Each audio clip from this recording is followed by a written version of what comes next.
Stock जो इस समय काफ़ी हरकत में है, हिंदुस्तान जिंक, इसकी एक रीस्ट्रक्चरिंग होनी है। कंपनी ने कारोबार अलग करने के लिए कमेटी का गठन किया है। जिंक, लेड, सिल्वर और रिसाइकलिंग कारोबार को अलग करने पर सुझाव देगी ये कमेटी। पूरी खबर को समझाने के लिए आशीष जुड़ गए हमारे साथ। आशीष, गुड आफ्टरनून। बिल्कुल ठीक है। और आप हिंदुस्तान जिंक रडार पे और साथ साथ रखिएगा वेदांता, जो हिंदुस्तान जिंक की प्रमोटर है, 65% स्टेक ओन करती है। खबर क्या आई आज दोपहर में, पहले वो समझ लीजिए। इन्होंने कहा इनके बोर्ड ने एक बोर्ड ऑथराइज्ड कमेटी को मंजूरी दी है कि वो अनलॉकिंग मेजर्स टटोलने पर विचार करे।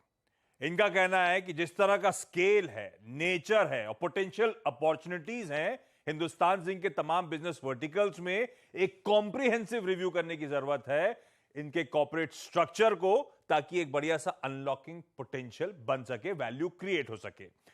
इनका कहना है डिटेल इवैल्यूएशन जो होगा, दरअसल उन्होंने वैसे ही लाइट शेड कर दिए, करने का चाह रहे हैं। सेपरेट लीगल एंटिटीज, जैसे आपने क्यों करते हुए मेंशन करा था, जिंक और लेड एक धंधा, सिल्वर एक धंधा और रिसाइकलिंग का बिजनेस एक अलग सेपरेट एंटिटी के तौर पे रखना चाहते हैं। मैनेजमेंट ने दरअसल मंजूरी दी है कि कुछ एक्सटर्नल एडवाइजर्स को इंक्लूड करा जाएगा, जो इस बोर्ड कमेटी को असिस्ट करेंगे और फिर ये लोग वे फॉरवर्ड हाईलाइट करेंगे बोर्ड ऑफ डायरेक्टर्स को। ध्यान रखिएगा, इंटरेस्टिंग डेवलपमेंट जरूर है, पर यह ग्रुप दिक्कतों में है। मैंने शुरुआत में वेदांता की बात इसलिए करी थी, छेड़ी थी कि इसके प्रमोटर है हिंदुस्तान जिंक का प्रमोटर वेदांता, वेदांता का प्रमोटर वेदांता रिसोर्सेज, और वेदांता रिसोर्सेज दिक्कतों में है। अभी कुछ दिन पहले, मेरे ख्याल से इसी हफ्ते मंगलवार की हम लोग चर्चा कर रहे थे, जब मूडीज ने वेदांता रिसोर्सेज, वो पेरेंट के कॉर्पोरेट रेटिंग को डाउनग्रेड कर दिया था। तब मूडीज ने यही कहा था, ये डाउनग्रेड रिफ्लेक्ट करता है जो डेट रीस्ट्रक्चरिंग को लेकर रिस्क अब सामने आ रही है आने वाले कुछ महीनों में। कोई मीनिंगफुल प्रोग्रेस वेदांता रिसोर्सेज ने अपनी डेट मैच्योरिटीज को की भरपाई करने के लिए नहीं करी है।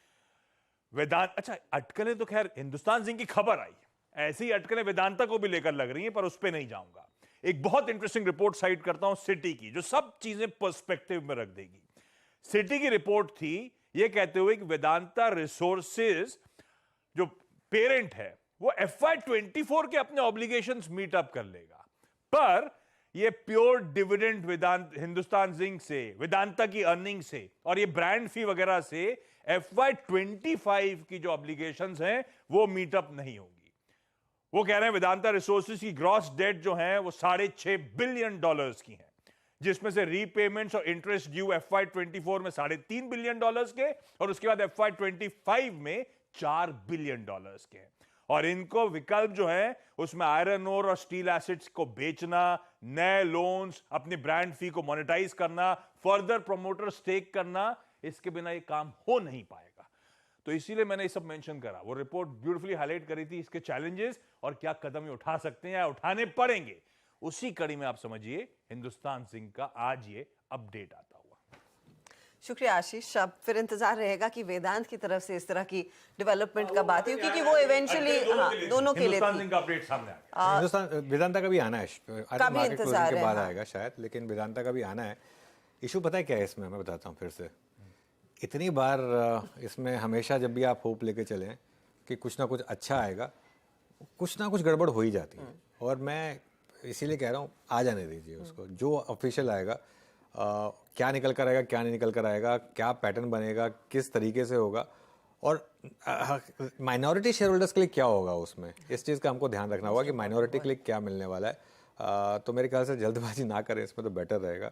दूध का जला छाछ भी फूंक फूंक कर पीता है, वो वाली बात आप मान कर चलें। वेदांता में एक बार अच्छा रिस्ट्रक्चरिंग आ जाए ना, उसके बाद भले ही 10% ऊपर ले लें, लेकिन कंफर्मेशन आने के बाद लें, उससे पहले ना लें। इसीलिए शायद गावा साहब ने इसको अक्टूबर के सितारे में चुना था। आज सुबह में मैं सुन रही थी वेदांत पर, आपने कहा कि मंदी का ट्रेड ही रहना चाहिए। आज एक रिवर्सल आया है, लेकिन आप उस शॉर्ट साइड के ट्रेड को एक मीडियम टर्म पीरियड के लिए होल्ड करेंगे गावा साहब? जी नहीं, इनफैक्ट हमको छोड़ देना चाहिए। यहाँ पर एक फ्रेश सिग्नल आएगा जब ये ब्रेक करेगा 215, वहां पर डेफिनेटली सेल करना चाहिए। अगर 215 ब्रीच, डेफिनेटली सेल। फिर तो एक नेक्स्ट मूव शुरू होगा डाउन। अब वो एक नया ट्रिगर बन गया 215 का। असल में गावा सर का कहना था कि काय का दूध और छाछ, आज फ्राइडे है।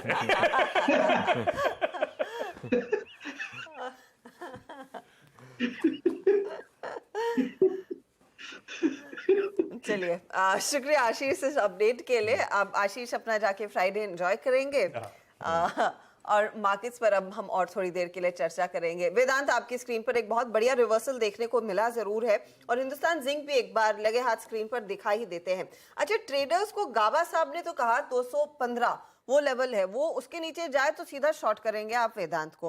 हिंदुस्तान जिंक के लिए ऐसे कोई लेवल है क्या मानस? क्या स्ट्रैटेजी होनी चाहिए? क्योंकि यहाँ पर तो साफ आ चुका है कि हाँ, अब रिस्ट्रक्चर की शुरुआत कंपनी करेगी। देखिए, सही है कि हिंदुस्तान जिंक का पैटर्न निगेटिव है। स्टॉक अपने 200 मूविंग एवरेज के नीचे ट्रेड कर रहा था, आज वी शेप रिकवरी देखने को मिली है।